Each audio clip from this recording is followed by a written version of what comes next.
Hi friends, चलिए start करते हैं क्लास 8 साइंस का चैप्टर 2 का माइक्रो ऑर्गेनिज्म जो चैप्टर है उसका हम लेक्चर नंबर फर्स्ट आपको पढ़ा चुके हैं।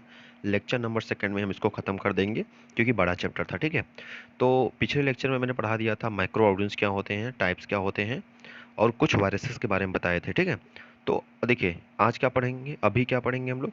फूड पॉइजनिंग क्या होती है, फूड को प्रिजर्व कैसे करेंगे, बिगड़ने से बचाएंगे कैसे, नाइट्रोजन फिक्सेशन क्या होता है, most important topic nitrogen cycle क्या होती है। ठीक है, तो यहाँ पे ये कौन सा लेक्चर है पूरे साइंस का, पूरे 8 साइंस का ये लेक्चर नंबर 13 है। ठीक है, लेकिन माइक्रो ऑर्गेनिज्म का ये लेक्चर नंबर 2 है। ठीक है, चलिए स्टार्ट करते हैं। तो सबसे पहले फूड पॉइजनिंग।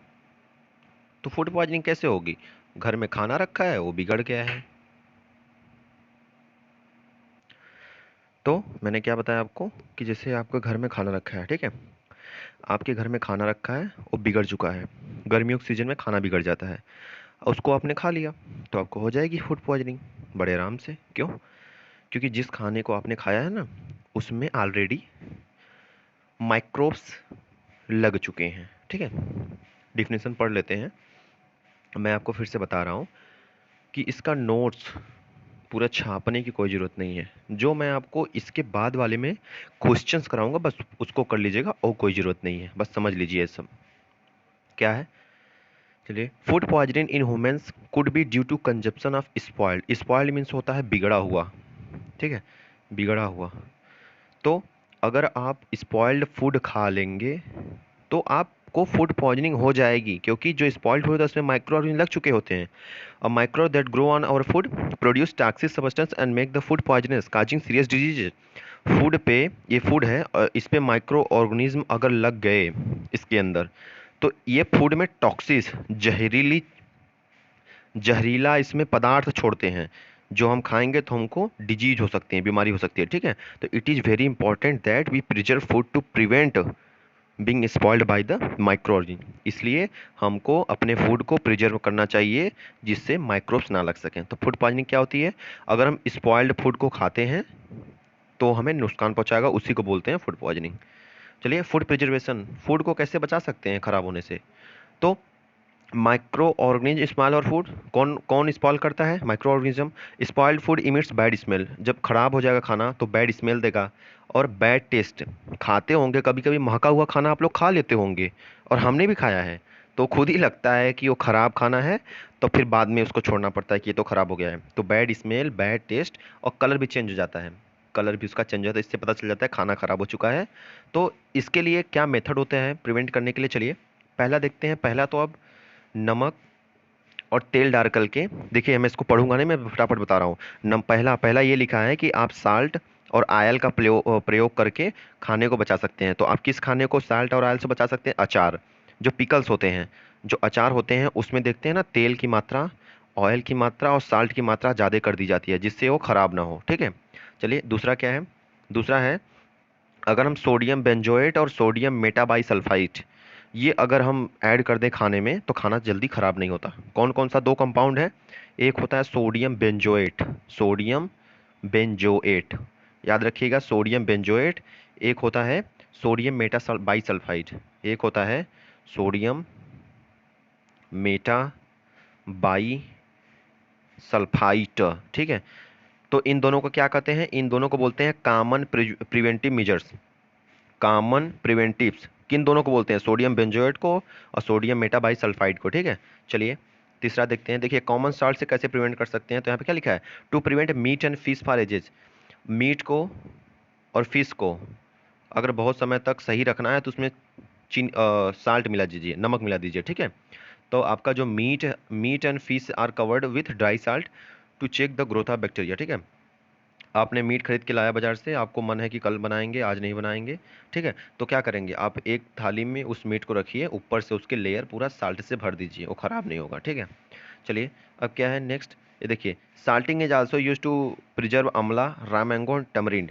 जो साल्टिंग होती है, साल्टिंग मीन्स साल्ट को मिलाना, नमक को अगर हम अमला में मिला दें, अमला जो होता है, अमला तोड़ के रखेंगे तो ख़राब हो जाएगा, ऐसे अगर उसमें नमक मिला दें, कच्चे मैंगो में नमक मिला दें और टेमरिंड हल्दी में नमक मिला दें तो ख़राब नहीं होता जल्दी, ठीक है। चलिए, तो नमक का हो गया। अब देखते हैं आयल और विनेगर से कैसे बचा सकते हैं खाने को अपने। तो oil and vinegar are used to prevent spoilage of pickles, because देखो आयल से विनेगर इस किसके लिए होते हैं, ऑयल्स और विनेगर ये दोनों होते हैं अचार को बचाने के लिए, मतलब पिकल्स को। किसी भी का पिकल्स हो, जैसे आम का पिकल्स हो गया, अचार हो गया, नींबू का हो गया, सूरन का हो गया, किसी भी अगर किसी का अचार बन रहा है तो उसको बचाने के लिए हम क्या करते हैं, सिरका का और आयल का उपयोग करते हैं, ठीक है। क्यों करते हैं, because bacteria can not live in such environment, क्योंकि बैक्टीरिया जो होते हैं, बैक्टीरिया की वजह से ही अचार खराब होते हैं, खाने खराब होते हैं। तो बैक्टीरिया जो होते हैं वो ऑयली और विनेगर में नहीं रह सकते, ठीक है। दूसरा क्या है, vegetables, fruits, fish and meat are option preserved this method. और वेजिटेबल्स को अगर आप वेजिटेबल्स में, जिस वेजिटेबल्स में तेल की मात्रा ज़्यादा रहेगी वो सब्जी देर से खराब होती है, ठीक है। तो वही फ्रूट और फ्लैश में आप कर सकते हैं, ठीक है। देखिए, हीट एंड कोल्ड ट्रीटमेंट, इससे कैसे बचा जा सकता है। तो अगर मान लीजिए आपके पास, हम दोनों का एग्जांपल लेंगे, वाटर का भी मिल्क का भी ना। जैसे मान लीजिए आपके पास वाटर है और वाटर में कीटाणु हैं, गंदा पानी है, था। तो क्या करेंगे, तो आपको बॉयल करना पड़ेगा। आप बॉयल कर देंगे तो उसमें से जितने भी कीटाणु हैं मर जाएंगे, तब पानी पीने लायक हो जाएगा, ठीक है। तो उसी तरह यहाँ पे दिया है दूध का example. Boiling a milk kills many micron, जो कच्चा दूध रहता है, ध्यान दीजिएगा, जो बफेलो और काऊ का कच्चा दूध रहता है उसमें माइक्रोब्स होते हैं, उसमें माइक्रोब्स होते हैं, इसलिए कच्चा दूध हानिकारक होता है, ठीक है, इतना ध्यान रखिएगा। तो जब उस दूध को हम पका लेते हैं तो उसमें के सारे माइक्रो ऑर्गेनिज्म किल हो जाते हैं, मर जाते हैं, ठीक है। आप ऐसे भले गांव में सब लोग कहते हैं कच्चा दूध पीने से ताकत आती है, लेकिन साइंस क्या कहता है, साइंस कहता है कि जब बॉइलिंग करेंगे मिल्क को तभी उसमें से माइक्रो ऑर्गेनिज्म किल होते हैं, ठीक है। After that it is stored और यूज, उसके बाद हम इसको स्टोर कर सकते हैं, यूज कर सकते हैं, चाहे जो कर सकते हैं मिल्क का, लेकिन उससे पहले हमको बॉयल करना जरूरी होता है। We keep our food in refrigerator, अच्छा बताइए, फ्रिज सबके घर में होता है, रात का खाना बचता है तो फ्रिज में रखते हैं, क्यों। क्योंकि लो टेम्परेचर, जब टेम्परेचर लो होगा फ्रिज में क्या होगा, टेम्परेचर गिर जाता है, लो हो जाता है, तो उस इन्वायरमेंट में माइक्रोब्स नहीं सर्वाइव कर सकते, इसलिए उनका जो ग्रोथ होता है, नहीं देखिए मैंने गलत बता दिया, होते हैं हर इन्वायरमेंट में सर्वाइव करेंगे माइक्रो, लेकिन लो टेम्परेचर पे माइक्रो ऑर्गेनिज्म धीरे धीरे होते हैं, इसलिए सुबह सुबह तक खाना बहुत ज़्यादा जल्दी बिगड़ता नहीं है, तब तक खा लेते हैं, ठीक है। और देखिए क्या है, pasteurised milk can be taken without boiling as it, देखो ये क्या बोला है, ये इस पूरे पूरे का मैं आपको एक नाम बताता हूँ, पूरे अर्थ बता देता हूँ। देखो ये बोल रहा है कि पास्चुराइजेशन क्या है, पास्चुराइजेशन, लुइस पास्चर एक साइंटिस्ट थे, ठीक है। लुइस पास्चर एक साइंटिस्ट थे, उन्होंने एक मेथड डेवलप किया था, वो कौन सा मेथड था, उस मेथड को बोलते हैं पास्चराइजेशन। यह देखिए पास्चराइजेशन, इस मेथड में क्या होता है, इस मेथड में हम दूध को लेते हैं, दूध को किसी बकेट में लेंगे, ठीक है, इसमें दूध लिए हैं, इसको हम हीट करेंगे, बॉयल करेंगे, कब तक, ये 700 डिग्री सेल्सियस, मतलब 700 डिग्री सेल्सियस का तापमान दे करके गैस पे रखेंगे, 700 डिग्री, या फिर किसी भी स्टोव पे ही रखेंगे, 700 डिग्री सेल्सियस का तापमान दे करके इसको जलाएंगे, ठीक है। तो क्या होगा, तो इसको 15 से 30 सेकंड तक जलाना है 700 डिग्री सेल्सियस पे, तो इसमें के जो माइक्रो ऑर्गेनिज्म किल हो जाएंगे, मर जाएंगे, तो इसी प्रोसेस को कहते हैं पास्चराइजेशन, ठीक है। पास्चराइजेशन करने के बाद मिल्क शुद्ध हो जाता है, ठीक है। तो पास्चराइजेशन क्या हुआ पता है, मैं बोल दे रहा हूँ, इसमें सीधे से नहीं लिखा है, पास्चराइजेशन का डिफिनेशन लिख लो। देखो, the process the process in विच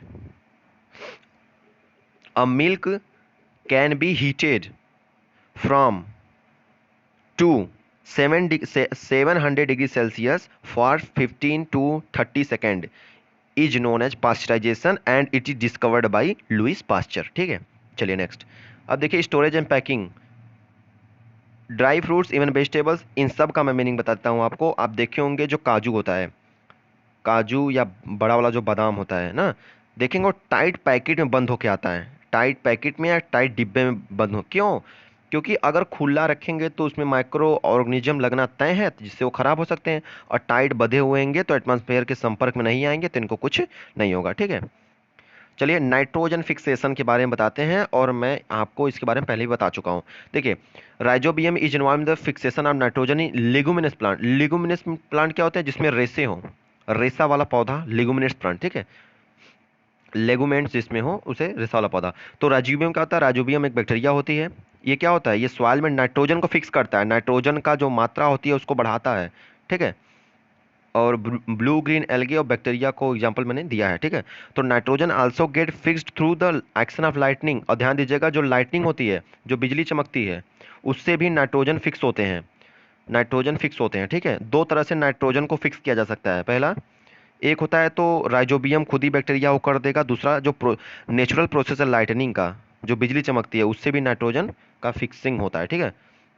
लेकिन ध्यान दीजिएगा, राइजोबियम कितना भी ले ले नाइट्रोजन एटमॉस्फेयर से, एटमॉस्फेयर में जो नाइट्रोजन की मात्रा रहेगी वो कभी कम नहीं होगी ना कभी ज़्यादा होगी, जितनी है 78% उतनी ही रहेगी। ये आपको इसका पूरा प्रूफ मिलेगा, नाइट्रोजन साइकिल आगे है, उसमें मैं बताऊंगा कि क्यों कम नहीं होगी, क्यों बढ़ेगा नहीं, क्यों कांस्टेंट रहेगी। तो उसके लिए नाइट्रोजन साइकिल पढ़ेंगे हम लोग, ठीक है।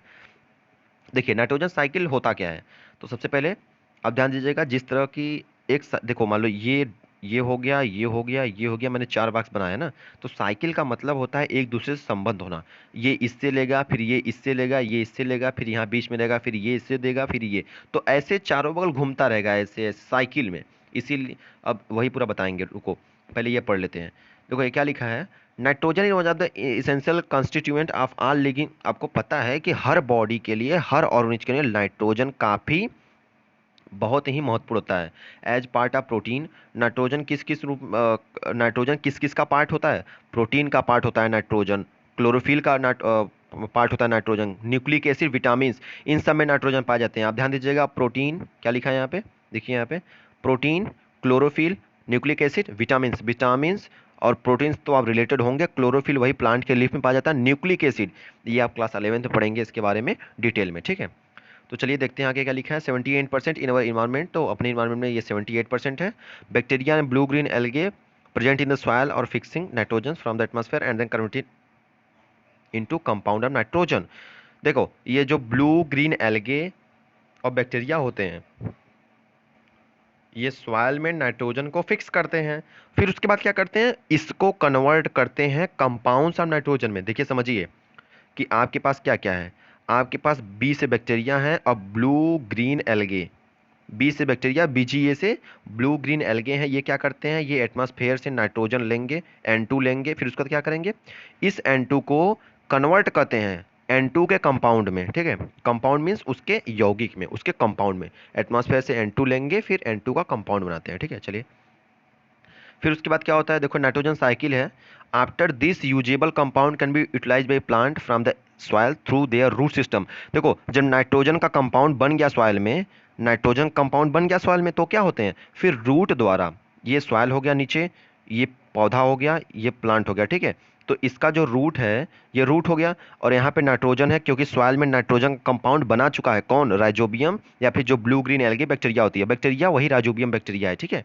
ये इससे नाइट्रोजन लेगा रूट के द्वारा, फिर ये कहाँ तक जाएगा, यहाँ आप देखो क्या लिखा है, from the soil root system, root के द्वारा प्लांट के अंदर जाएगा। फिर this compound are then used for synthesis of plant protein. फिर प्लांट अपना जो खाना बनाता है उसमें प्लांट प्रोटीन, जो प्लांट के अंदर प्रोटीन पाई जाती है, प्लांट के अंदर जो प्रोटीन बनता है उसमें नाइट्रोजन का काम होता है। बिना नाइट्रोजन के प्लांट के अंदर प्रोटीन नहीं बन सकता, और अदर कंपाउंड का काम होता है, ठीक है। तो सुनो, इतना करने के बाद जब प्लांट अपना प्रोटीन बना लेता है तो वो बढ़ने लगता है, तो उसी प्लांट को एनिमल खाते हैं, animal feeding on plant. Grass eating animal का नाम सुना है कि नहीं आपने, डियर हो गए, खरगोश हो गए, सब ग्रास खाते हैं, बफेलो, काऊ, ये सब ग्रास खाते हैं। तो वही, and these protein and other nitrogen, तो वही कंपाउंड का जो बना होता है वही खाते हैं, ठीक है। अब क्या है आगे चलो, when plants and animal die, अब खाने के बाद जब एनिमल्स मरेंगे, कभी कभी प्लांट जो सड़ जाएंगे और एनिमल डाई हो जाएंगे, तो क्या होगा, एनिमल डाई होंगे तो उसमें बैक्टीरिया फंगी लगेंगे, present in the soil, convert क्या करेंगे, एक मिनट, ठीक है, ये बैक्टीरिया फंगी लगेंगे, ठीक है। तो बैक्टीरिया फंगी लगने के बाद nitrogen wastage into nitrogen compound, तो वही मर जाएंगे, तो soil convert the nitrogen wastage, तो जो नाइट्रोजन का वेस्ट रहेगा, जो नाइट्रोजन का बचा हुआ चीज रहेगा इन लोग के खाने के बाद जो मर जाएंगे, वो किस में चेंज होता है, तब चेंज होता है नाइट्रोजन कंपाउंड, फिर से नाइट्रोजन कंपाउंड बनता है, ठीक है। और यूज्ड बाई किस किसके द्वारा यूज होता है, प्लांट, फिर प्लांट के द्वारा अरे यार सॉइल नीचे है, फिर इसी में जब मरेंगे, जब एनिमल मरेंगे तो फिर यहीं पे मट्टी में चाल के आएंगे, तो यहीं से फिर जाएगा प्लांट में। तो ये प्रोसेस साइकिल के रूप में होता है ना। तो फिर certain bacteria convert plant into nitrogen gas. फिर प्लांट में जो बैक्टीरिया रहते हैं वो उस नाइट्रोजन कंपाउंड को गैस में चेंज करके फिर से एटमॉस्फेयर में भेज देते हैं। तो वो फिर से कांस्टेंट रहता है, बदलता नहीं है। चलो ये पूरा थ्योरी आपको बस समझने के लिए था, मैं अच्छे से समझ जाता हूँ फिगर। चलो देखो, देखो देखो अब क्या है। देखो सबसे पहले ये एटमॉस्फेयर हो गया। एटमॉस्फेयर में क्या है, नाइट्रोजन प्रेजेंट है, ठीक है। चलो मान लिया नाइट्रोजन प्रेजेंट है। तो सबसे पहले नाइट्रोजन कहाँ आएगा, ये नाइट्रोजन आएगा यहाँ पे, ये ले रहा है। और यहाँ पे क्या प्रेजेंट है, यहाँ पे नाइट्रोजन फिक्सिंग बैक्टीरिया है, क्या, ब्लू ग्रीन एल्गे। ये नाइट्रोजन को फिक्स कर दिया। सबसे पहले एटमॉस्फेयर से नाइट्रोजन आया, ये इस बैक्टीरिया के द्वारा फिक्स हो गया। अब दूसरा का काम क्या है इसका, फिक्स करने के बाद ये बैक्टीरिया जो होगा वो नाइट्रोजन को नाइट्रोजन के कंपाउंड में बदलेगा। सबसे पहला काम, नाइट्रोजन आएगा, फिक्सिंग बैक्टीरिया से फिक्स होगा। फिर उसके बाद जो नाइट्रोजन होगा वो बैक्टीरिया के प्रोसेस द्वारा, ब्लू ग्रीन एल्गे का काम रहता है एटमॉस्फेयर से नाइट्रोजन लाना। फिर उसके बाद बैक्टीरिया काम रहता है नाइट्रोजन को नाइट्रोजन कंपाउंड में चेंज करना। ठीक है, यहाँ तक हो गया। अब तीसरा का प्रोसेस क्या है, अब compound of nitrogen in the soil. अब जो नाइट्रोजन के कंपाउंड सॉइल में हैं वो क्या होते हैं, वो यहाँ पे देखो लिखा है bacteria turn compound of nitrogen into gaseous nitrogen. अब फिर से बैक्टीरिया लगेंगे, फिर से बैक्टीरिया लगेंगे। अब वो बैक्टीरिया क्या करेंगे, वो बैक्टीरिया नाइट्रोजन कंपाउंड को अब नाइट्रोजन गैस में चेंज करेंगे। जब गैस बन जाएगा तो अपने आप हवा में उड़ जाएगा। उससे पहले, इससे पहले ये पहले प्रोसेस नहीं होता है। सुनो मैं फिर से समझा रहा हूँ आपको, ध्यान से दीजिएगा। एटमॉस्फेयर नाइट्रोजन लिया, कौन लेगा, ब्लू ग्रीन एल्गे नाइट्रोजन लेता है, फिक्स कर लेता है। उसका बैक्टीरिया काम क्या रहता है, बैक्टीरिया नाइट्रोजन को जो ये लिए रहता है, ये नाइट्रोजन को नाइट्रोजन कंपाउंड में चेंज करता है। फिर नाइट्रोजन कंपाउंड जो होता है वो सॉइल में आ जाता है। तो सॉइल में नाइट्रोजन कंपाउंड फिर कहाँ जाता है, सॉइल से नाइट्रोजन कंपाउंड प्लांट में जाता है, उससे प्लांट ले लेते हैं, रूट द्वारा प्लांट लेते हैं। फिर कहाँ जाता है, फिर उस प्लांट को एनिमल ईट करते हैं। देखो यहाँ पे लिखा है एनिमल ईट प्लांट। फिर एनिमल ईट करते हैं, फिर नाइट्रोजन वेस्टेज फ्रॉम एक्सक्रीशन और डेथ, जो फिर नाइट्रोजन वेस्ट कहाँ है, वेस्ट जो खराब होगा नाइट्रोजन का जो बचा हुआ रहेगा वो कहाँ से आएगा, जब एनिमल्स मरेंगे या फिर एनिमल का जो वेस्ट रहेगा उसमें जो नाइट्रोजन कंपाउंड है वो फिर से सॉइल में आ जाएगा। फिर से सॉइल में आएगा तो अब बैक्टीरिया लगेंगे तो उसको गैस में चेंज करके फिर से एटमॉस्फेयर में भेज देंगे। ठीक है, मैं एक बार फिर से बता रहा हूँ, लास्ट चांस। एटमॉस्फेरिक नाइट्रोजन कौन लेगा, blue green algae nitrogen fix कर लेगा। बैक्टीरिया काम रहेगा कि नाइट्रोजन को नाइट्रोजन कंपाउंड में चेंज करना।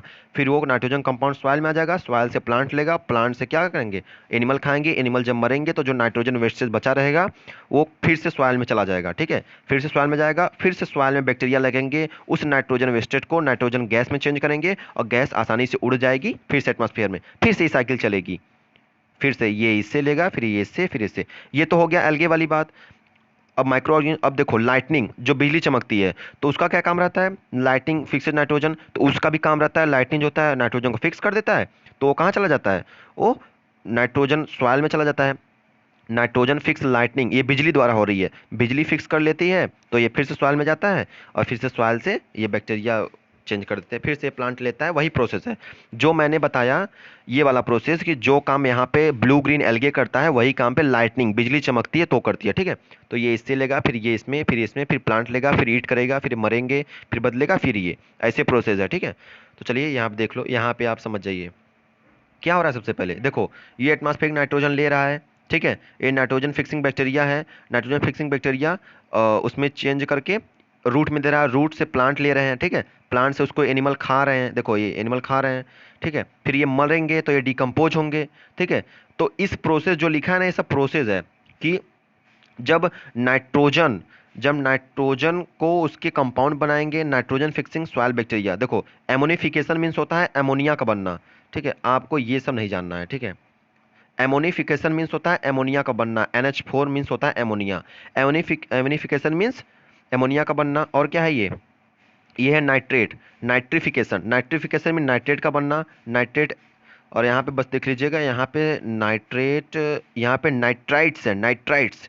नाइट्राइट्स को NO2 से डिनोट करते हैं, नाइट्रेट्स को NO3 से डिनोट करते हैं। ठीक है, चलो तो वीडियो काफ़ी लंबा हो गया। तो नाइट्रोजन साइकिल अगर आप इससे समझना चाहेंगे तो अच्छे समझ लेंगे। ठीक है, इससे इससे समझेंगे तो अच्छे समझ लेंगे और हमको लगता है आप अच्छे समझ गए होंगे। ठीक है, चलिए, थैंक यू।